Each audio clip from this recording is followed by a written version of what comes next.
I'm here on the ultimate side quest, checking off one of my bucket list items. I've got a 40-foot outboard catamaran by Mystic behind me that makes over 1,000 horsepower. Brother!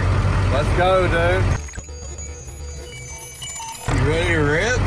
Yeah, 3 hours, 100 miles an hour. Now we're gonna get out and go 100 miles an hour on the water. Yes, sir. Perfect. 3 hours, 100 miles an hour. That's good timing right there. Hey, as long as it doesn't have any turbos behind our heads, I think we'll be all right. I brought my wooden teeth just in case. Got a snow-rated helmet too. I'm ready. Snow-rated helmet. Holy shit. That thing is sick, dude. Alex, you seeing this thing? Dude, that is freaking wild, man. Oh my God. I've never even seen one of these boats up close. This thing is beautiful. Dude, the twin 500Rs on the back. Why it was so busy. He's like, look at the paint on this thing. That's a bad unit right here. It's your first time out on a boat. Yeah, this is my first time. This is the best one to go out on, I feel like. Supercharged Seagull Slayer. It's gonna rip like pantyhose and a barbed wire fence, I feel like. I mean, I think this thing's gonna get down like 4 flats. You said you did one sunset cruise before. I did do a sunset cruise. Yeah, it's going about 5 miles an hour in Key West. Okay. So this is gonna be a little different. It's gonna be a little different. We got the morning weather, we got calm seas, and we got an absolute ripper on our hands. So let's go meet the guys from Mystic and see what this thing's about. We're doing 200 today? No, not doing that. Not doing that. Nice to meet you today. Thank you for this opportunity. My pleasure. We got John with Mystic here, and you're taking us out on what, the 38 Cat? Is that right? This is the 40. Oh, it's a 40, even better. Okay. It started out as a 38. Okay. We were building a 44 stern drive Cat. And then we blocked the mold off when everybody was going to the outboard boats, and then we realized the outboard market was what was coming, so we took and basically cut the back of the mold off, redid the whole back of the boat, dedicated to an outboard boat, and that created the 40. Now, obviously a lot of pros with having an outboard versus the inboard. You know, maintenance, what else would be a good pro with having an outboard? Maintenance, longevity, maintenance, you change the oil every 100 hours in these boats, which... in something like this boat probably averages 40, 50 miles an hour. So you're going 4,000 or 5,000 miles in a boat before you even have to change the oil in it. That's pretty far. Lightweight, easy, nimble. You don't always have that parrot on your shoulder going, is it going to break? Right. We can lean on these things all day with the new 500s, and they just run. They run. I like it, man. Well, we're really excited for this opportunity. I've always seen these boats out on the water and dreamed of getting on one, owning one, running one, so this is gonna be like a dream come true today, man. Let's do it. What's the top end on something like this? They run about 130 now. 130? Yeah, we started out, the very first one of these, it had gosh. two of the 6-cylinder 400 horse engines on it. It weighed about 1,300 pounds more than this boat does. Whoa. So, we've got a lot more horsepower, we've got a lot more torque now than we used to have, and we've really worked on lightening the boat up. The original ones were just regular fiberglass boats. Yeah, what's this hole made out of? Boat. Oh, it is carbon. Yep, wow. Every stick in it is carbon. The hull deck structure, the seat bases, the seat shells, all of that is all carbon fiber. So it's a lot more lightweight than fiberglass, right? So we got a carbon hull with over 1,000 horsepower on the back. This boat's made to rip, but also be comfortable. Yes. Yeah. Cool, man. Well, let's jump in this thing and check it out. I'm ready to go. You know what I like is you're not stepping over a big gunnel to get on and off the boat. You got this nice platform to walk around on. Yeah, we redid the deck on the boat about 2 years ago now, and we made the cockpit actually a little bit bigger than what the old one was. We kept the walk around on the outside. It's got a relatively big windshield in it, so it's pretty comfortable inside, so you don't get a lot of wind blast in the boat. Yeah. For hours, no problem. It's actually a glass windshield. It is. It's not acrylic. Okay. Yeah, I like that. Very nice. Yeah, it's thick too. Grays, yellow, anything like that. 2 layers, it looks like. God, this thing is bad, man. What a dream to be out on a boat like this. I see him out on the water and my jaw drops like every time. Like, I'm a center console guy. I've been on center consoles my whole life. And just to be on one, I know it's a life goal to own one of these. And so John's making this dream come true so that I buy one of his boats one day. Oh man, you got footrests in here, blower fans to keep us cool. These bucket seats are really comfortable too. Yeah, and then the bottom flips up, so when you're docking or something like that, you can sit up higher and sit around. Or if you're idling, it's really hot, just pull it straight out. It's a nice bucket seat. So we got our throttles here, gear selectors on either side, right? Yep. Yep, so this gives me trim on both engines here on the thumb. Yep. And then I can trim it individually here. It's got an all button there too, start stop buttons. This boat has hydraulic jack plates on it, so I can raise the whole engine up and down. Yep.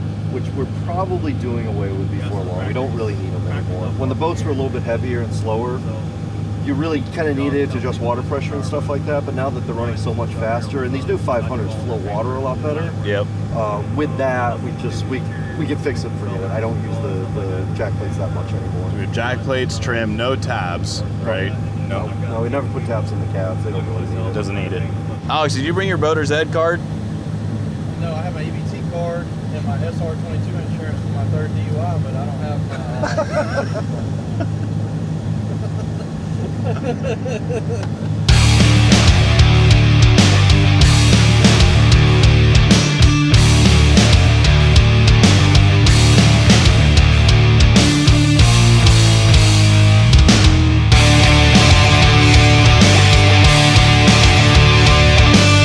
Holy crap, Johnny, you were driving that thing like you got something to prove. Yeah, dude, that thing got down.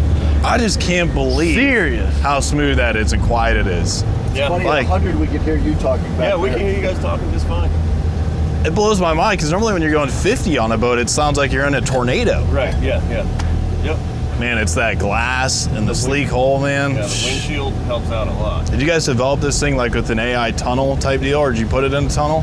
No, we bought a 48-foot offshore cat a long while ago. We instrumented the hell out of that. Yeah. And learned a lot about pressures on the deck and in the tunnel and stuff like that. It's just been evolution from there. I mean, that was 30 years ago. Okay. I thought these boats were cool. Now I'm in love. I'm sold, man. Yeah. Am I allowed to drive it? Let me drive the boat. We're You want me to gonna go check the south, inlet or- already, so you can Just keep heading north? Kind of, if you head out in that direction, maybe you run it with the swell, it'll be a little bit smoother, easier. Okay. Got about 5 degrees of trim here. Jack plates are about halfway up. Everything's looking healthy. Gauge is in the green.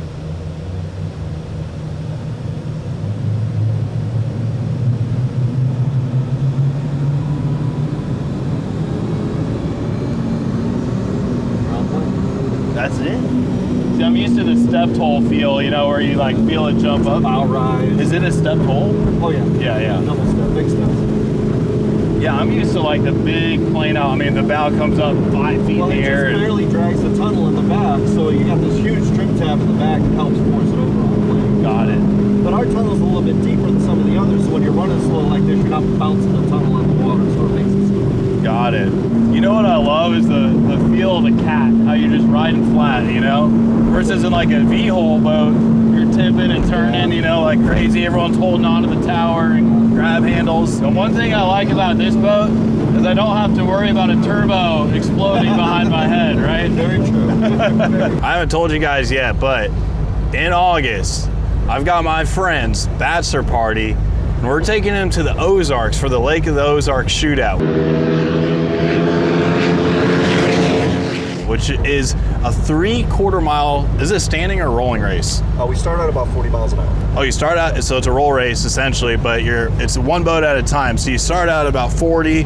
When you reach the start line, you throttle hammer down, and you got 3/4 of a mile to put down your top speed, right? It's not an ET, it's just top speed. Top speed. They got a radar gun and basically whatever the top speed on the radar gun. Oh, interesting. Recall on it. So they're using a radar gun, and John's the throttle man, which is the most important position on American Ethanol, which time and time again has set the record and, you know, top dog. So we're honored to be out here with him today. We've won the shootout with Mystics every year since 2005, except No for 1 year. way. So Spirit of Guitar's making its comeback this year when we're going. Yes. So we rebranded. This was a good year. Actually, one of our customers bought it. He had one of our 42s, and he's also got a 40 cat and a 52. So he bought Spirit of Guitar. He's rebranding it. Yeah. It's Piranha, and they're getting it ready to come out there. Well, if he needs a wheelman, I'm available and I don't drink. So Yeah, it's going to be kind of a battle because it's two Mystics, and one is turbine, one is piston, and they shorten the course, which should give us a little more advantage with the piston. interesting, yeah, because the turbine's got to Spool spool up up. fast, Yeah. so- So let me ask you this: you're saying the American Ethanol boat is quads? Yeah, it's quad blown ethanol engines in it. Wow. So it's got 4 So are you Vs running in it. methanol then? Is it a methanol engine? No, it's ethanol blend, so it's ethanol and super unleaded or race fuel in it. I think Okay. 110 and ethanol blend in it. Okay. But it's weird when it fires up, it smells like sweet corn. Oh, It's got a weird that's what all my smell. cars run on, Yeah. dude. It's my favorite smell in the Yeah, world. Are you yeah. kidding me? E85. Yeah. Make you come alive. That's it. 305's come alive in the water. But that's like ethanol is an explosion off the line. where Right. The The turbine's more like a slingshot. Yep. So it doesn't light up right away. feel that. It makes a lot more power towards the end. Its power band is like this, right? And then you feel it come up versus ethanol, you're just bah, which your boat, the ethanol boat's probably harder on the throttles, right? I mean, you got to really work that thing. Yeah, the hard part, I've actually just in the last few years, I've learned it. Like we were trying to come in like right at 40, and the problem right at 40 with that boat is it's grabbing the props, so it like grabs and it wants to go. So now I'm coming in at like 35, and it's slipping the props a lot easier. So basically, I've got it trimmed up. I'm slipping the props as much as I can, like 4,000. You want it to slip a little bit, right? So we can make RPM quick. So when we hit the light or the green flag, basically I'm hammering it. We go to about almost 8,000 RPM off the line. Then the props catch. So I'm trimming it down to get traction, get the boat moving through the water quicker. Once it gets traction, then I'm trimming it back up to get it to fly. So once it gets aired out, and then we're running 150, 160, then I start bumping it back down again to get traction towards the end. Now, John, if I'm trying to get my boat from Sarasota and I want to come ripping over here, you just pull this thing with the regular pickup truck? Yeah, just F350 dually. Really? Yep, no problem. You can pull this thing down the road with a dually? Yep. Now, what does this thing weigh? The Holland deck's about 6,800 pounds. The trailer's only about, aluminum trailer's only about 4,000 pounds. So we're you're just over 10 down the road? Oh, man. 12 with fuel on it, so it's not bad. It's that lightweight carbon hull, so you can literally pull your boat around the country. That's what you're planning to do with it this summer? Yeah, we're actually going to be pulling it with a Renegade camper this summer, so we're 85 feet long running around the country. Man, what a setup. Yeah, I can't wait. That's cool, man. I'm surprised. Normally you'd think that these boats seem to be professionally hauled, but it sounds like anybody can do it. Pretty much, yeah. We have a lot of customers who haul their boats around the U.S. A lot of them go north-south, like they'll spend the summer up north in Long Island or Lake of the Ozarks or something like that, and then they come down to Florida for the winter, so they'll drag them back. Smart. Well, while we're out in the sun, I think we should talk to Doug, who painted this boat, because its thing's beaming right now. Like the metallic you put in this thing, and it's all paint, right? There's no vinyl on it? Yeah, it's all paint, no vinyl. We design everything. So you mask it all off and do it layer by layer and all the shading and everything, huh? Yep, so we do all of the design work. So do you airbrush this? Yep, airbrush and a combination of different types of spray guns that we use, just depending on what we're trying to achieve. You know, they're a bigger shade or tighter stuff, then we'll use airbrush. But what's nice is it's paint and not vinyl, so the vinyl doesn't peel up in the water, and every 2 years you're having to mess with it. Right, and the finishes that we put on these is all Emerald marine, so it's really durable tough stuff. It's tough. Yeah, it's tough. It'll take a hit from a drone propeller and it won't even scratch it. Okay, buddy. I wrecked my drone on the boat and I was mortified. Like I feel like I'm a pretty good drone pilot, and I took off and it went. Every guy's worst nightmare started chopping into the seats and the paint, but luckily they built this thing so it didn't do any damage, dude. I was mortified. Well, guys, I think we should head over to the factory and see how this thing's built. I'm really excited to see how this thing looks out of the water so I can look at the shape underneath it, because this thing rides like a dream. All right, let's head to the factory. Now that we got the boat out of the water, I want to bring you by where these things are made. We're starting out with decks and lamination, right? Yeah, this is all hulls and decks. Hulls and decks. How long does it take from starting in the negative to getting this out of the mold? From the point we spray gel coat, so we'll spray gel coat in the day, get a skin coating, get another skin coat in. Come in, they do some prep and stuff like that. I think Chris on his own has gotten to the point now he can build a hull in about 2 weeks, and it takes about another week to put the structure in. So within a month, 3 to 4 weeks, we can have from beginning to end, start in the mold to pull the boat out. Okay. You guys use overhead cranes to pull it out? We have A-frames in here that we pull it out with. Yeah. Over in assembly, where we're lifting the decks and stuff and rolling things over, we've got an overhead crane. There's more weight to carry. Yep. So you can actually see right here, so it's carbon on the outside of foam for the, okay. Yeah, all foam cores in it with carbon fiber reinforcements on it. I'll get a shot of that. It's really cool to see that it's all carbon. Dude, I mean, that's next level right there. So it makes it so lightweight and just, man, like I said, quick. the weight is so critical. The carbon, because it's so much stronger, you can use less of it. That's really how the weight savings is. Yep. Where, say on a normal layup, like in a V-hull or something where we build it with glass, we might have 1,200 grams on it. This might have only 400 grams of cloth on it. This is just so much stronger. Is carbon more forgiving than fiberglass in regards to flexion or anything? No, it's actually, it's got a lot higher strength, but its fracture point is pretty much fatal at that point. Yeah. Glass will give a little bit once carbon breaks it. Okay. And we've done it. This is our 52 here. Holy Toledo, that thing is massive. We've got one actually over. Look at the beam on that thing. 14-foot beam. Holy crap! Dry weighs about 26,500 pounds. Wet, about 33,000 pounds. We put 4.600s on it, about 80 miles an hour. We built On a one- 54-foot boat goes 80 miles an hour. We built one actually. It was a full carbon fiber boat. Had 6 450s on it, and it ran 90. Oh my It was like a 52-foot gosh, go-kart. John. It was so much fun to drive. I just can't. I've never seen a beam that wide before. That is incredible. Look at that, Chance. It doesn't even do perspective.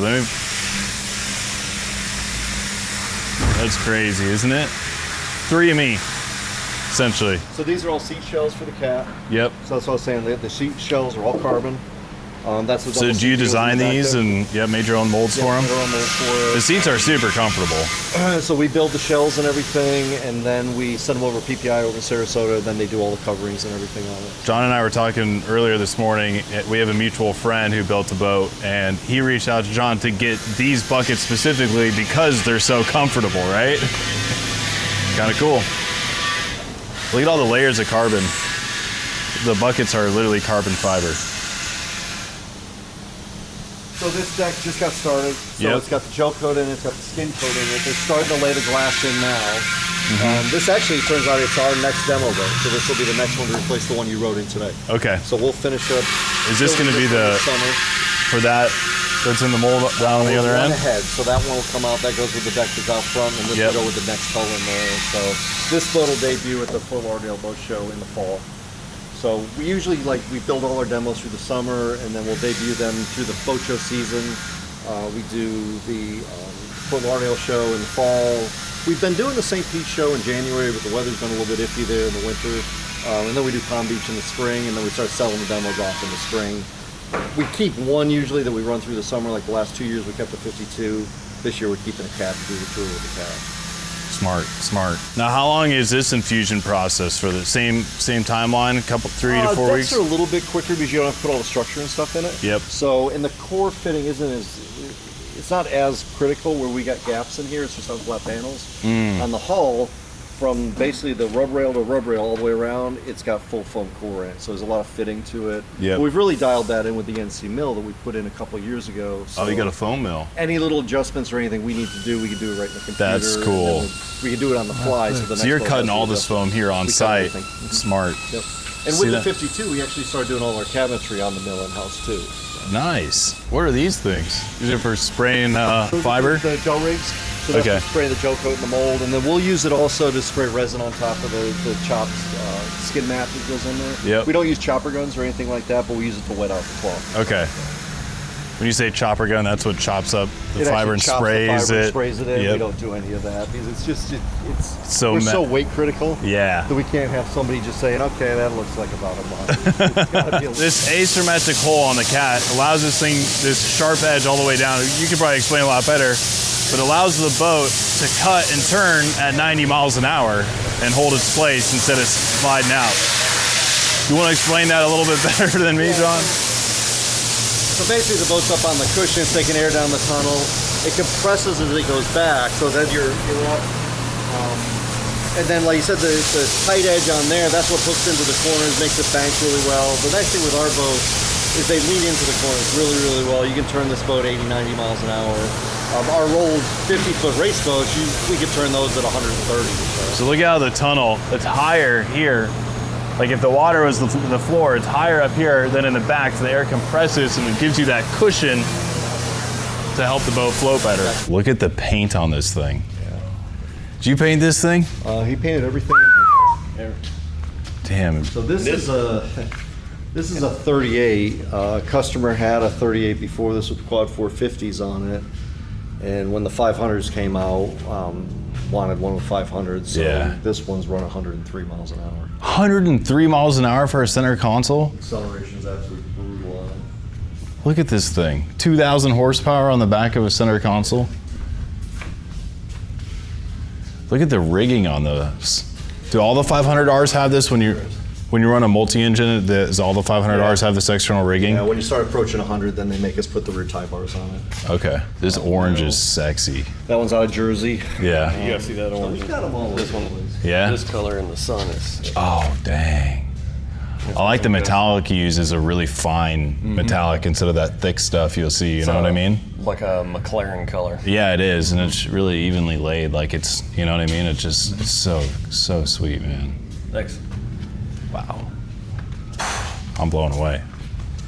So actually, that was the first 50-footer up there. It was called Miss Longlight. This long We line. raced it for a number of years, then we sold it to the Geico race team. It became Miss Geico. Yeah, I was gonna say it does, but they don't race anymore. They shut that program down. Yeah, is they that right? shut the program down. They actually burned that boat to the waterline in Sarasota testing. So we got pre-rigging here where they're getting anything that might be hidden before paint, and then it goes off to Doug to get painted, then it comes back here from further rigging and wiring, and then off to the finishing touches once it gets the engines on. Yeah, so every boat will go down to Lake Monroe. Yep. Ryan runs every boat on the lake down there. Does all the testing, we record all the parameters on the boat and everything, and then comes back in for a final gig list. We go through that 1 week, or you go through paint touch-up and then detail, and then it's ready for delivery. Ready for delivery. So what's it take timeline from start to finish for a 42-foot boat like this? 6 to 7 months. Yeah. It depends on complexity. If it's got a lot of systems, it might take a little bit, like another weekend here. If it's really heavily outfitted. Doug, it really depends on the complexity of the paint job. You know, he's pretty good. Like the V-hulls are pretty much 4 weeks. If it's a little bit more complicated, more to it, it might be 5. Yeah. But, we move them through pretty well. 4 to 5 weeks for paint. That's doing it right. What you got going on here? Yeah, so we're in the process of getting this one. We have to paint it in pieces. Like Yeah. I was saying about the hardtop, we'll paint the hardtop separate. We paint the console first. This guy's picked a full interior paint, so we've got to work our way from the front to the back and just basically try to. You're working the inside now? Doing the inside parts first, and then we'll get to doing the artwork and design stuff on the exterior. Yeah. But as you can see, I mean, when you see the two parts together, I mean, you get the roof on it. This thing it's a substantial beast. You have to agree. Is it rigged yet? I do. I have it. Look at the size of this thing. Yeah, 52 long. So this is the mold you're looking at up there. 52 long, 14-foot beam. Holy crap. I don't think I've ever seen a center console this big in my life. This is a flex right here. Yeah, this boat will go between Miami and Long Island. You got to be proud of this 52. thing. I love the 52. Yeah. Up until we built this boat, the 70 we built, that's down in St. Martin, was probably my favorite. But after building this and using it quite a bit, Yeah. like my wife and I put, I think, 8,500 miles on our first one. Really? East Coast, Bahamas, all over the place with that boat, Key West. Cool. And then we put another 175 hours or so on the one we just sold that went to Canada. I mean, it's the ultimate cruising. Yeah, it is. It's ultimate Bahamas boat. You can get there fast. Like we had a guy go over to Walker's. He fished Walker's. We did a fishing version of it, live wells and everything. And he basically got on plane at Walker's, ran 60 miles an hour all the way to Stewart with the boat. It was amazing. That's the dream, man. Yep. Well, you do an awesome job. This has been an incredible day. Truly a dream come true. And so I want to Good. thank you, man. Good. My pleasure. You got a lot to be proud of here. Thank This is you. an impressive operation. Thank you very and much. Thank you for the opportunity. I'm looking forward to seeing you guys in the Ozarks Yeah, ripping absolutely. around. That'll be fun. It will. All right, guys. Well, that wraps it up. If you guys like this kind of boat content, let me know in the comments, and we'll see you on the next video. I want to start showing you like more about what exactly we're doing in my office every single day. Like it's kind of a niche place, you know. Like I don't really do just like fillings and crowns. But Tesla girls, what do you think?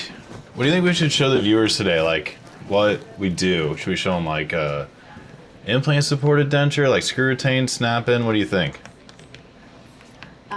I would say probably like screw retains, just because it's, I think, most beneficial. Yeah, it is the most beneficial. All right, let's show them. So there's like a big thing online. Some people, you may have seen like advertisements for like same teeth in a day or something like that. So I have a lot of patients that come in asking about it. So I'm just going to give you guys kind of the quick rundown. You know, like these are implants, right? They're screwed down into the jaw. And how this works is somebody will come in, I'll remove all of their teeth, and then I'll place these implants, or I call them head studs, into the jaw, and they torque to a specific spec, and then I can take 3D scans of where these implants are, and then 3D print the teeth that'll screw into those implants. Now that can be done the same day if the patient waits around for 4 or 5 hours after the surgery, or I like to do is I like to send them home, let them rest, let them get something to eat, and then they come back the next day and I can screw these teeth in. That gives me extra time to make them look really nice. So like this would be an example of something, right? So, you know, this would be a temporary, somebody would come in and you can actually see the little holes on the bottom where this screws into the implants. Now, this is kind of like a last resort, right? Like you don't want to have to get all of your teeth removed and get implants if you don't have to. But some people have reached a point where like all their teeth are failing, they've got great bone, and then they've also got the money to do this, because something like this will cost like $20,000, $30,000, $40,000 for just the top or just the bottom, depending on which level. And in future videos, I'll go over with you guys like what the different levels are, because it depends on how many implants they get, et cetera, et cetera. But I've actually got a set of teeth that are being made right now up on this printer. So I want to show you this. What in the heck, dude? Yeah, something's up my 3D printers. But this is where the teeth are made, so it's made out of like this resin right here, right? So it's tooth colored, as you can see. And it shines a laser up onto the bottom and actually prints onto this platform. So I can usually print out a set of teeth in like an hour, but then it has to go through a wash and a light cure, and I gotta paint it, the coloring on it and everything like that. But I just want to show you guys a quick plug of what we're doing in the office, a little daily dose of dentistry. You know what I think people want to be educated on? What? I think they want to be educated on the difference between having a root canal and having the tooth extracted. Ooh, should we do that in the next video? Yeah. Or do you want to explain? Do you want to explain it to them, or? I think you can. Also, you know what's like people always ask me about too is like, should I get veneers or implants? You know what I mean? Like that's like probably the most common question I get is like, which one should I do? Yeah, I just think some people get it confused where they think a root canal is taking out the tooth. And Yeah, they're like, oh, I got a root canal, and you're like, no, the tooth is actually still there. So we should definitely show people about that stuff. If you guys have anything you want to know about dentistry, let me know in the comments, and we'll start addressing them in every single video, because it's really confusing to like everybody, right? We have our own lingo, and most of the time people don't really even know or trust like what's going on. And so I want to be able to show you guys the truth and what you're really getting done at the dentist. Also, check out the office coming together. Look at this picture of it before. Let's show them your desk, dude. We got a little light over there. We got these nice built-in wooden desks that my buddy Kyle built. Kind of sick. Mine's this nice L-shaped one. I got my computer down there. I got my buddy Luke the welder. Gonna be putting in a big framework up here. And then I got a little workstation so I can work on cases right here. Don't mind my pizza. But it's coming along. It's coming along. All right, dude. Get back to editing. And then we need to finish up that paint work, eh?